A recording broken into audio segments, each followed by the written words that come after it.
Além do investidor anjo, nós também podemos fazer investimento em capital de risco por meio de fundos, né, private equity ou venture capital. Então, o investidor anjo, como a gente viu, ele atua basicamente sozinho. É uma pessoa física que tem seu CPF, que vai usar ele como pessoa física para investir em uma empresa. Então, ele faz análise, ele busca qual empresa, ele faz o valuation, ele calcula TI, ele investe seu próprio capital, o recurso vem dele. E ele atua basicamente como sozinho, dando aquela orientação para aquela empresa, né? Só que é difícil, às vezes, a gente acessar uma empresa para investir, porque eu tenho que ter conhecimento muito grande de finanças para poder fazer avaliar aquela empresa. Tem que ter um capital também muito grande para poder investir em várias empresas, para diversificar também. Então, o acesso ao investidor, às empresas, acaba sendo muito restrito. Ou às vezes, quando eu acesso, normalmente é para empresas pequenas, né? Empresas maiores precisam de capital maior, precisam de um recurso muito maior. E é difícil uma pessoa só conseguir ofertar aquele capital. Não é impossível, mas é um pouco mais complicado. Então, empresas que estão em fase de crescimento um pouco mais maduras, elas exigem, na verdade, um outro tipo de capital. O investidor hoje não consegue alcançar de forma tão rápida aquele tipo de startup, aquele tipo de investimento, tá? Então, aqui na figurinha, a gente consegue observar bem isso, né? Normalmente, empresas que estão em fase de estruturação, que estão procurando se organizar, se estruturar um pouco mais, as startups iniciais, a gente tem os recursos vindos muito de investidores anjos, de aceleradoras, de incubadoras e de capital semente, que chama de fundo seed ou seed capital, que são capitais para fases bem iniciais. A gente fala isso de investimento até 4 milhões de reais. 4 milhões de reais realmente é muito dinheiro, mas para a empresa acaba não sendo às vezes suficiente, né? Então, normalmente são empresas realmente iniciais que querem ter aquele capital para poder startar um negócio, poder trazer uma solução nova para o mercado, tá certo? Quando a empresa começa a se estruturar um pouquinho mais, ela precisa de capital maior. E nem sempre o investidor anjo consegue ter esse recurso para destinar àquela empresa. E aí existem os fundos, né? Os fundos de venture capital, que a gente vai conhecer um pouquinho agora, que fazem esse papel. Então, em um fundo, ao invés de eu ter uma pessoa aportando capital sozinha, aportando lá 1 milhão de reais, que já é muito dinheiro para uma pessoa ter, conseguir 4 milhões é um dinheiro 4 vezes maior. Então, o que acontece? Ao invés de você aportar sozinha 1 milhão, você faz uma rede um fundo, uma rede de pessoas que vão se juntar para aportar dinheiro naquele negócio, né? Então, ao invés de eu ter uma pessoa colocando 4 milhões, eu tenho 8 pessoas colocando cada uma meio milhão. Isso faz com que a gente dilua o risco um pouquinho, né? Investir 4 milhões sozinho é uma coisa, investir meio milhão com 8 pessoas, por mais que seja muito dinheiro, mas ainda assim você consegue diluir o risco. Então, o Fundo de Venture Capital funciona como fundo e é voltado principalmente para empresas que estão em fases de estruturação, né? Estão começando a crescer, chama de série A. E a série B, C e D são empresas que estão em fase já de maturidade, estão em crescimento, estão em consolidação, estão expandindo suas atividades, ou já estão no estágio de consolidação, como por exemplo o Nubank, né, que inclusive partiu para o IPO. Esse tipo de empresa precisa de um investimento maior. Então ela sai do Venture Capital e passa a usar um fundo um pouco mais maduro, que é o fundo Private Equity, certo? Ou Growth, ou até mesmo Venture Capital, dependendo do alcance de capital que ele tenha. Mas normalmente são investimentos maiores, inclusive acima de 20 milhões de reais, até essa empresa partir para um IPO, como foi o caso do Nubank. O Nubank começou com startup, usando capital lá semente, foi evoluindo e partiu para a abertura de capital para mercado de ações, né, pelo IPO. Então, basicamente, o Venture Capital e o Private Equity, que a gente vai conhecer, eles têm a mesma estrutura, funcionam bem semelhantes. Inclusive, alguns autores falam que Venture Capital é um tipo de Private Equity, tá? Tudo é Private Equity, é capital privado. A diferença é que o Venture Capital, ele exige um investimento um pouco menor, são para empresas que estão em fase de estruturação, enquanto o Private Equity, fase de crescimento ou fase de maturidade. É um fundo um pouco mais para empresas que estão maiores, que exigem capital maior, mas eles são bem semelhantes, a estrutura deles basicamente é a mesma, certo? Então, falando de um, a gente está falando basicamente de outro. Então, vamos lá, o que é um fundo? Um fundo, basicamente, é uma forma de você investir de forma coletiva. Então, você deve conhecer muitos fundos que existem no mercado de ações, no mercado de capitais, fundo imobiliário, fundo de renda fixa, de renda variável, existe fundo de câmbio. Basicamente funciona de que forma? Várias pessoas se juntam, colocam capital em um fundo, esse fundo é gerenciado por instituição financeira e a instituição financeira decide onde vai investir. Então, por exemplo, um fundo imobiliário, cada pessoa compra uma cota desse fundo, a gente investe, sei lá, 500 reais cada uma, nós somos 1 milhão de pessoas e esse dinheiro a empresa pega, gerencia e vai comprar, vai investir em imóveis, por exemplo. A gente recebe o aluguel no final do período, né? A cada mês, por exemplo, recebe o retorno daquele investimento.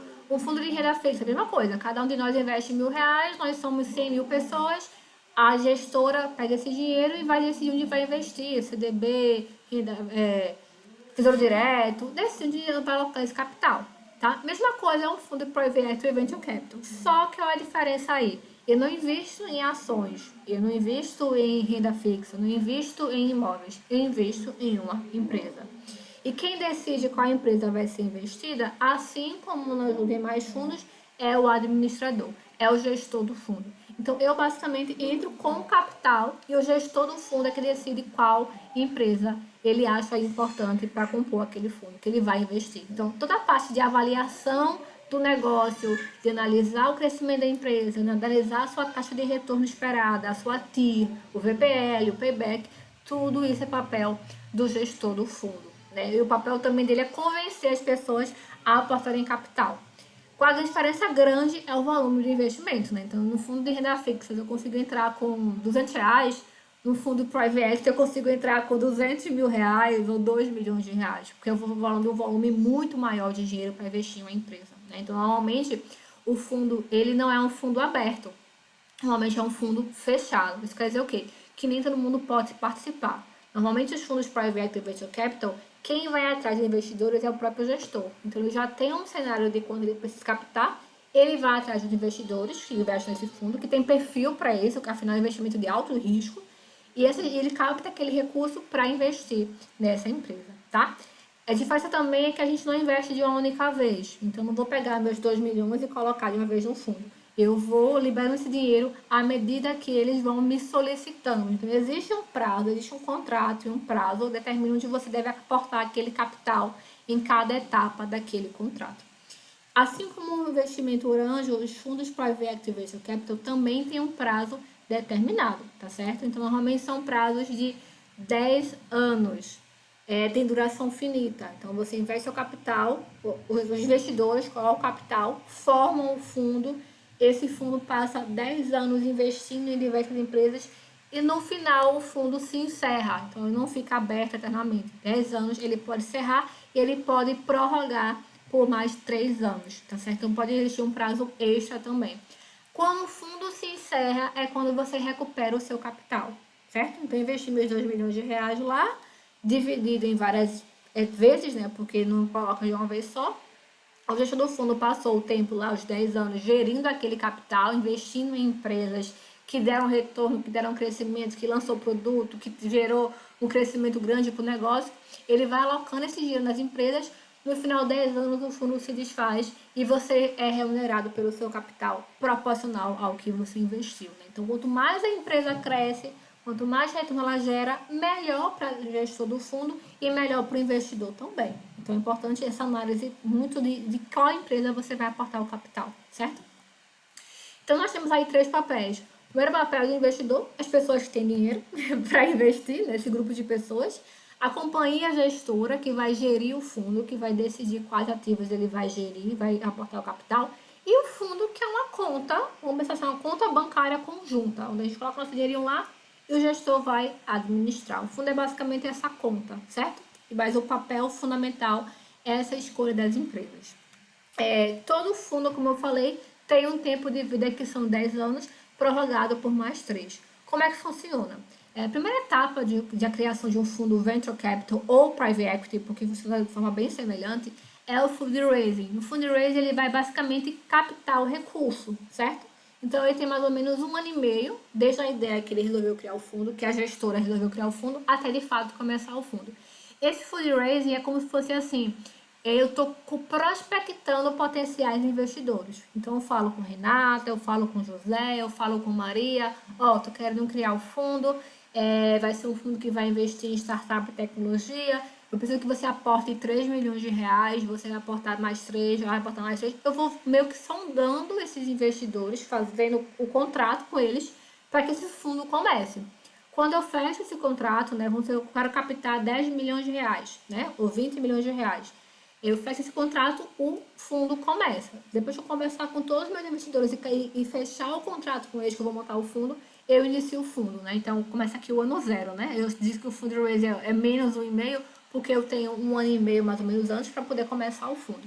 O fundo começou, os 3 primeiros anos é o drawdown period, onde você vai basicamente fazer os aportes de capitais. Lembra que eu falei? Eu não coloco meus 2 milhões de uma única vez, eu coloco ele parcelado. Então ele combina comigo, ó, Renata. São 2 milhões de reais que você vai aportar, a cada 6 meses você vai ter que dar tanto de valor. Então ele combina, ó, a cada 1 ano você vai dar 1 milhão, ou a cada 6 meses vai dar 500 mil. Então existe aí um fluxo de caixa que ele projeta para os investidores que eles vão liberando esse recurso com o tempo.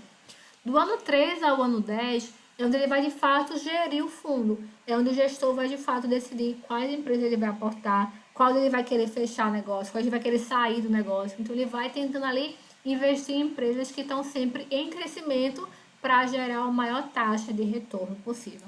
No 10º ano é a época de fechamento do fundo, é quando o fundo se encerra e pode prorrogar por mais 3 anos, desde que haja consenso dos investidores e também permita-se via contrato, tá? Mas se o fechamento for no 10, 11, 12 ou 13, o fechamento é onde de fato existe o retorno para o investidor. É onde se calcula a taxa de retorno que foi gerada pela empresa, a participação do fundo na empresa, e o investidor ele recupera o seu capital a partir daí, né? Então, como eu falei, tem que escolher investir em empresas que geram o maior retorno possível. E, obviamente, para o gestor do fundo também. O gestor do fundo ele tem um recurso, ele recebe dinheiro fixo, né? Porque ele vai cobrar uma taxa, obviamente, para gerir aquele fundo que não é bobo. E no final, ele também vai ser recompensado pelo desempenho que ele teve, né? Para a empresa é interessante? Sim, né? Ela recorre a um tipo de investidor que não é um empréstimo, ela não tem nenhuma obrigação de pagar os juros mensalmente para aquele investidor, né? No caso do empréstimo ou financiamento, e ela remunera com base no seu desempenho. Quanto mais ela crescer, mais o dono ou sócio ganha, mais o investidor do fundo também ganha. Então existe uma relação de ganha-ganha muito forte aí. Quanto mais a empresa cresce, mais o sócio, o dono ganha dinheiro, né, obviamente, e o fundo também é remunerado. Então existe a preocupação de fato de gerar um desempenho maior para a empresa, porque as duas relações ganham.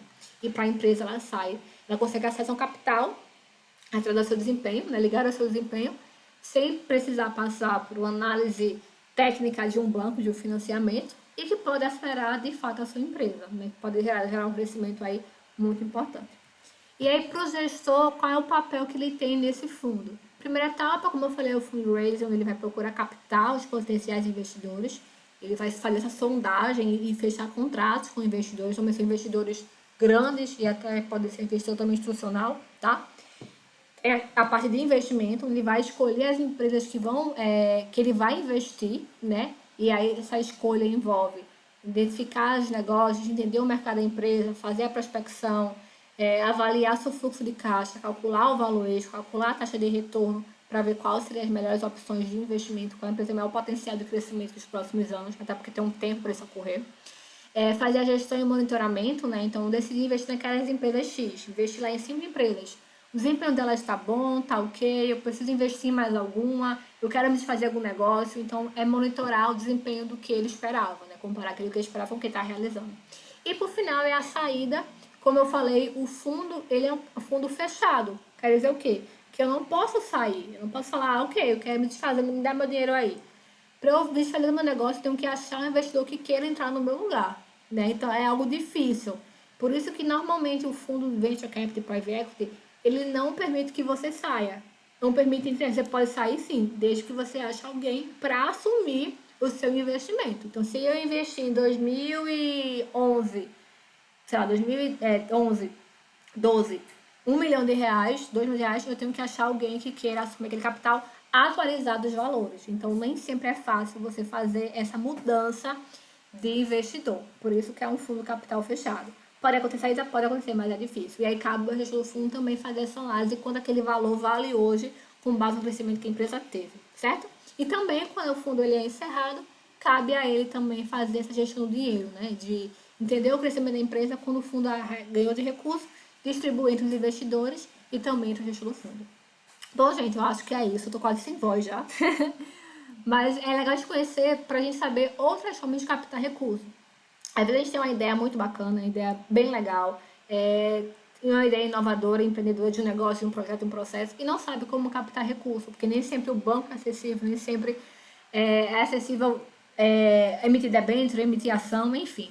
E aí existe essa alternativa, sim, que no Brasil está crescendo bastante, da gente procurar outras formas de capitais, né, que possam gerar um crescimento maior para a empresa. Então, pessoal, um abraço para vocês e até a próxima aula.